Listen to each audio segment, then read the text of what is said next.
y'all, it's Alicia and welcome back to Alicia's Crafty Hoplop. Sorry I haven't seen you in 4 days, y'all. So much for it just being a 1 day of reactions. Just to summarize for you, I basically had 4 days of, autoimmune response to increased immunity from the vaccine. So it meant a lot of extra medicine. You can still see like the lupus rash on my face. It's funny, y'all, in all my years of having complicated autoimmune where I've had a mix of scleroderma and lupus, my lupus wasn't that active in contrast. It's always been my scleroderma. But ever since COVID, my lupus seems to be easily aggravated, and you can still see the lupus rash from the vaccine, which I didn't have 3 days ago. So it's been a lot of medicine to control the reactions. Everyone's asking, would you do it again? Knowing now that you're going to be incapacitated for 4 days, was it worth it? Heck yeah. I'll tell you why. Even if I only get 50% immunity, y'all, that's 50% protection against a COVID fatality. And with 50% immunity even, it means I'm unlikely to die from COVID, which was not the case before vaccination. That said, what I am going to say now is if you live with autoimmune disease of any kind or a serious underlying condition, make sure you take your vaccine at a time when you've got 4 or 5 days off, which I did not have. So I did not expect to be incapacitated, which is essentially what happened. So thank y'all for checking in. You can see I'm doing better. Yes, I'm still rashy. Yes, I still have the whole lupus thing near the injection site that's making me crazy. I want to scratch it, but I can't. And certainly I'm exhausted. Once you have an autoimmune flare that goes like this, because, it goes up and then you treat it. Then it goes up and then you treat it. And you're just wiped out, y'all. And you can see I'm real tired, but I'm fine. And yes, I would do it again. I'm certainly an advocate for vaccination versus not. And I'll tell you why. They can control the reactions to our vaccines, but they can't control COVID right now. So that's sort of how I look at it very logically. If we could better control COVID, I might have a different response, but we can't, and that's clear. So, but I think Barbara Ford's right. Everyone's got to do what's good for them, and they have to do their research. I'm just sharing with you what happened. 1, to say thanks for checking in, and 2, so that you know.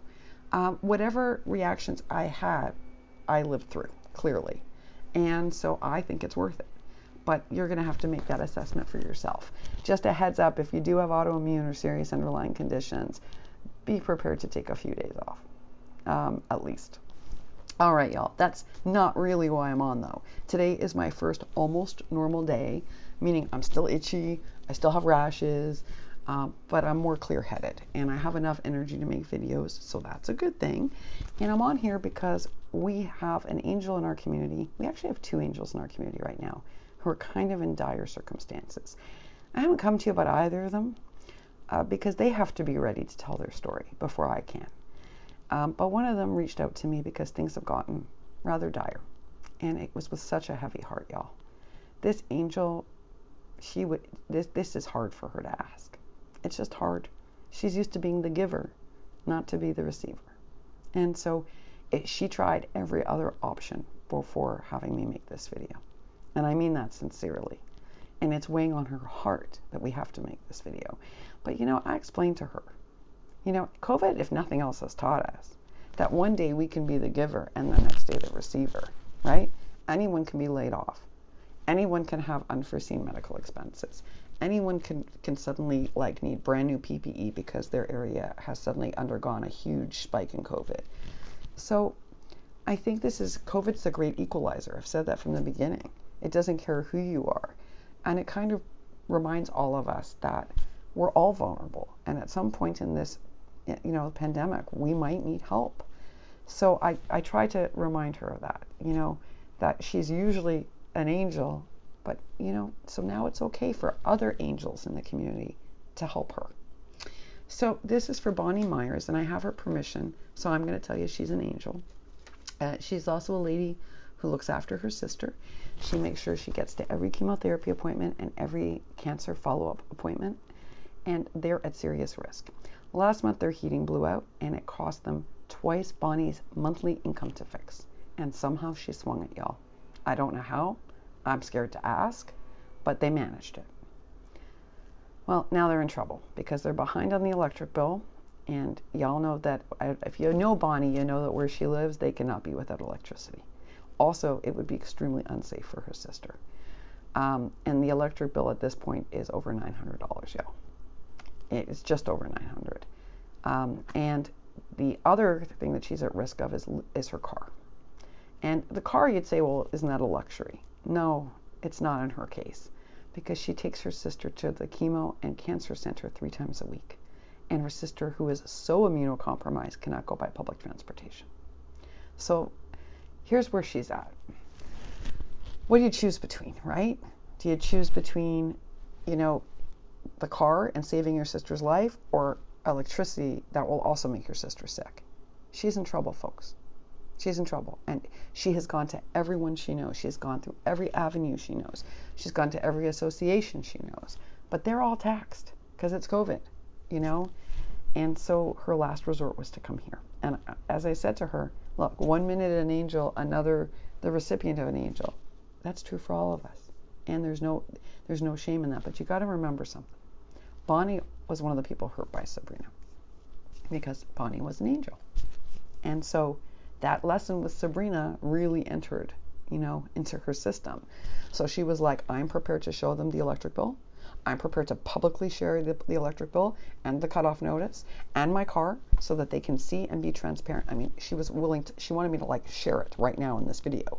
And I was like, look, I'm just going to tell them that's available. You don't need to put it up on the screen. But because she was hurt by Sabrina, y'all, and what happened, she wants you to know, this is a real emergency.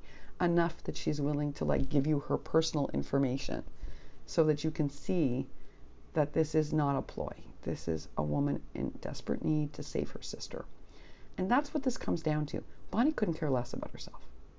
She has a sister living with cancer, and she's trying to save her life. And she's done a pretty good job thus far, even in COVID.